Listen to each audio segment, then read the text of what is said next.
Hello दोस्तों, welcome to हम शांति for education. आज के इस वीडियो में हम लोग मेडिकल सर्जिकल नर्सिंग के नेक्स्ट टॉपिक करने जा रहे हैं, जिसका नाम है ऑस्टियोमियलाइटिस। तो देख लेते हैं दोस्तों। इससे पहले आपसे रिक्वेस्ट है कि कृपया करके आप वीडियो को पूरा देखें। तो देखिए, सबसे पहले हम लोग देख लेते हैं ऑस्टियोमियलाइटिस। यहाँ जो वर्ड है ऑस्टियोमियलाइटिस, ऑस्टियोमिस मतलब क्या होता है? ऑस्टियो मतलब होता है दोस्तों बोन। ऑस्टियो मतलब क्या होता है? बोन। और मेलॉन मतलब होता है दोस्तों, मेलॉन का मतलब होता है मैरो।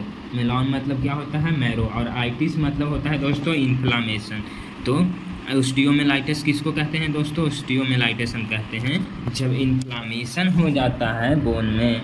देख सकते हैं दोस्तों, ऑस्टियोमियलाइटिस मतलब क्या होगा दोस्तों? ऑस्टियोमियलाइटिस मतलब is a infection of bone usually caused by bacterial leading to inflammation और बोन डैमेज। देखिए, ऑस्टियोमियलाइटिस, ऑस्टियोमिस होगा बोन, मेलॉन मतलब होता है मैरो, और आइटिस मतलब इन्फ्लामेशन। तो इन्फ्लामेशन हुआ कैसे? तो बैक्टीरिया के कारण, कोई भी बैक्टीरिया के कारण इन्फ्लामेशन हुआ दोस्तों। देखिए यहाँ पे डायग्राम में, जैसे कि मान के चलिए कि यह हमारा बोन है, इसको यहाँ पे बड़ा करके दिखाया गया है, ठीक है। तो यहाँ पे इन्फ्लामेशन क्यों हुआ? तो दोस्तों यहाँ पे इन्फ्लामेशन इसलिए हुआ क्योंकि यहाँ पे बैक्टीरिया है जो कि इंटर कर गया है। बैक्टीरिया को इंटर कर जाने की वजह से, बैक्टीरिया चाहे कोई भी माइक्रो ऑर्गेनिज्म, टीया हो गया, पैरासाइट हो गया, फंगाई हो गया, कोई भी इंटर करने की वजह से जब जॉइंट में क्या हो जाता है दोस्तों? जॉइंट में इन्फ्लामेशन हो जाता है, तब उसी को हम लोग क्या कह देते हैं? जॉइंट और बोन के मैरो के बीच में, जैसे कि ये बोन है, इसके बीच में जो मैरो होगा ना, उसमें इन्फ्लामेशन हो जाएगा, तो हम लोग उसको क्या कह देते हैं? ऑस्टियोमियलाइटिस बोल देते हैं दोस्तों। नेक्स्ट हम लोग देख लेते हैं दोस्तों इटियोलॉजी ऑफ ऑस्टियोमियलाइटिस। क्या देख लेते हैं दोस्तों? Etiology of ऑस्टियोमियलाइटिस। इटियोलॉजी, जिसको हम लोग क्या कहते हैं? कॉज भी बोलते हैं। सबसे पहला इटियोलॉजी आता है हेमेटोजीनस स्प्रेड। हेमेटोमिस क्या होता है? ब्लड, और जीनस मिस फॉर्मेशन।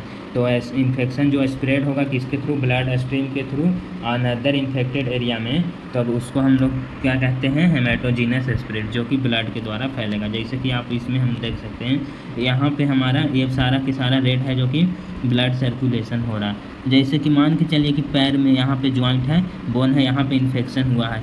यहाँ पे इन्फेक्शन होने की वजह से ब्लड का सर्कुलेशन हो रहा है। अब सर्कुलेशन से इन्फेक्शन यहाँ आ गया, तब इसी तरह से और भी बॉडी के इधर उधर बोन में फैलेगा, टिश्यू में फैलेगा, तो इस तरीके से इन्फेक्शन फैलेगा। तो उसको हम लोग क्या बोलते हैं दोस्तों? उसको हम लोग बोल देते हैं हेमेटोजीनस स्प्रेड, ठीक है। नेक्स्ट हम लोग देखते हैं दोस्तों ड्रॉपलेट इनऑकुलेशन। ड्रॉपलेट इनऑकुलेशन मतलब होता है पेनिट्रेशन, मतलब कि चुभना। Infection introduce directly into bone through trauma या सर्जरी या फ्रैक्चर। मान के चलिए इन्फेक्शन कैसे फैलेगा? जैसे कि देखिए, ये बोन है, अर्थी पैर है, तो यहाँ पे कोई या तो ट्रोमा हो गया, कैसी कोई से चीज़ से इंजरी हो गया, या फिर कोई यहाँ पे मान के चलिए कि बोन है, यहाँ पे कोई सर्जरी हुआ है और सर्जरी को अच्छा से केयर नहीं किए, यहाँ पे इन्फेक्शन हो गया, तो उससे इन्फेक्शन होगा, तो उसको हम लोग क्या कहते हैं दोस्तों? तो उसको हम लोग कह देते हैं डायरेक्ट इनॉकुलेशन, मतलब कि पेनिट्रेशन के कारण इन्फेक्शन हुआ है। नेक्स्ट हम लोग इटियोलॉजी देख लेते हैं दोस्तों कॉन्टेजियस स्प्रेड, मतलब कि इन्फेक्शन स्प्रेडिंग होगा किसके थ्रू? नियर बाय टिश्यू में और जॉइंट में, often seen in chronic wound और अल्सर। कोई भी मतलब कि बॉडी पार्ट में क्रोनिक कोई भी जख्म होने के वजह से या अल्सर फॉर्मेशन की वजह से इन्फेक्शन स्प्रेड होगा, उसको कॉन्टेजियस स्प्रेड बोलते हैं, ठीक है। नेक्स्ट हम लोग देख लेते हैं दोस्तों रिस्क फैक्टर, मतलब कि किसको ज़्यादा संभावना है ये होने का। रिस्क फैक्टर मतलब ये होता है रिसेंट इंजरी या सर्जरी, जिसको होता है उसको बोन फ्रैक्चर हो जाता है। Surgical procedure can introduce bacteria, मतलब कि कोई भी पर्सन है, उसको फ्रैक्चर हुआ है और सर्जरी हुआ है, तब उसको ज़्यादा चांस होता है कि ये इन्फेक्शन हो सकता है। नेक्स्ट है दोस्तों क्रोनिक हेल्थ कंडीशन, कोई भी बहुत समय से बीमार है, जैसे कि डायबिटीज़ के पेशेंट हो गया, पेरिफेरल वास्कुलर डिजीज हो गया, इम्यूनो सिस्टम डिसऑर्डर हो गया, या इंक्रीज ससेप्टेबिलिटी। ये सब व्यक्ति हैं जो कि बहुत ज़्यादा चांस है कि ये ऑस्टियोमियलाइटिस से सफ़र करेंगे। जैसे डायबिटीज़ के पेशेंट हो गए, पेरिफेरल वास्कुलर, ब्लड में कोई डिजीज वाले पेशेंट हो गया, जिसका इम्यूनो सिस्टम वीक होगा, वो सब ज़्यादा सफ़र करेंगे ऑस्टियोमियलाइटिस से, उनको चांस है ज़्यादा होने का। नेक्स्ट हम लोग देख लेते हैं दोस्तों ओपन वुंड या फिर कोई अल्सर है, उसको भी ये ज़्यादा चांस है ऑस्टियोमियलाइटिस होने का। जैसे डायबिटिक पेशेंट के अंदर कोई भी इंजरी होती है तो जल्दी से नहीं हीलिंग होती है, मतलब कि भरता नहीं है घाव, तो उसमें बैक्टीरिया इंटर कर जाता है बोन में और ऑस्टियोमाइलाइटिस करने का चांस होता है। या फिर क्या है, इंट्रावेनस ड्रग यूज करते समय अगर जो अनस्टेराइल नीडल रहा और उससे बैक्टीरिया इंटर कर गया ब्लड स्ट्रीम में, तो भी इन्फेक्शन काउज करके ऑस्टियोमाइलाइटिस कर सकता है। नेक्स्ट देखते हैं दोस्तों, वीकेन इम्यूनो सिस्टम हो सकता है। क्यों? क्योंकि कोई पेशेंट है HIV एड्स का जिसको ट्रीटमेंट हो रहा है, like chemotherapy can impair body ability to fight infection, तो उसका बॉडी है जो कि उसके बॉडी में क्षमता ख़त्म हो गया है कोई इन्फेक्शन से फाइट करने का, क्योंकि ऑलरेडी उसको HIV एड्स का ट्रीटमेंट चल रहा, तो इसलिए उसको भी चांस है कि ज़्यादा ये हो सकता है। नेक्स्ट हम लोग देख लेते हैं दोस्तों, पाइथोफिजियोलॉजी ऑफ ऑस्टियोमाइलाइटिस। सबसे पहले देख लीजिए पाइथोफिजियोलॉजी में क्या होगा।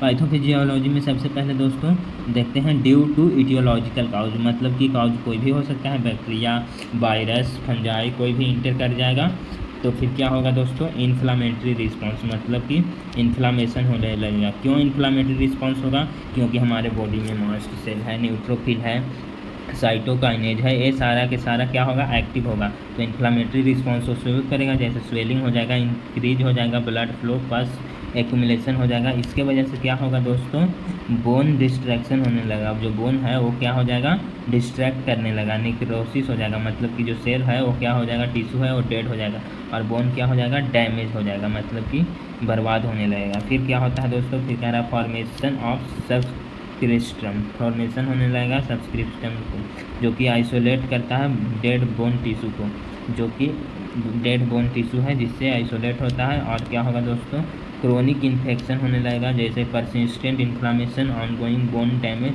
और बोन है जो कि डैमेज होने लगेगा। नेक्स्ट हम लोग देख लेते हैं तो दोस्तों, clinical manifestation of osteomyelitis. Clinical manifestation में होगा दोस्तों, सबसे पहले लोकलाइज पेन होने लगेगा, बहुत ज़्यादा पेन होगा, ऑफ्टन सीवियर और राउजिंग ओवर टाइम डिफ़िकल्टी होगा, स्वेलिंग हो सकता है और रेडनेस हो जाएगा अफेक्टेड एरिया में, ठीक है दोस्तों। फिर क्या होगा, इन्फेक्शन हुआ है दोस्तों, तो जाहिर सी बात है कि वहाँ पे फीवर हो जाएगा, प्रेजेंट विद सिस्टेमिक इन्फेक्शन, ठीक है, वार्म हो जाएगा, जहाँ पे इन्फेक्शन हुआ है जिस एरिया में दोस्तों, वहाँ पे गर्म सा फील होगा ओवर द इन्फेक्टेड बोन के पास दोस्तों। नेक्स्ट है दोस्तों कि क्या होगा, अब जाहिर सी बात है दोस्तों कि जॉइंट में क्या हो रहा है, इन्फ्लामेशन हो गया है, रेडनेस हो गया, स्वेलिंग हो गया, तो क्या हो जाएगा, मोबिलिटी हो जाएगा जो कि कम जाएगा, मतलब आप ही सोचिए आपके बोन में चोट लग गया है, चाहे इन्फ्लामेशन हो गया है जॉइंट में, तो आप अच्छा से चल पाइएगा नहीं ना, उसी तरह से डिफ़िकल्टी होगा मूविंग में और अफेक्टेड लिम और जॉइंट के कारण, ठीक है दोस्तों। नेक्स्ट होता है ड्रेनेज। देखिए ड्रेनेज, पस और other discharge from the wound if infection is associated with open wound, अगर जो ओपन वुंड है तो पस डिस्चार्ज होगा कहाँ से, वुंड से, इन्फेक्टेड एरिया से, ठीक है, जब ओपन वुंड रहा तो। Thank you for watching this video.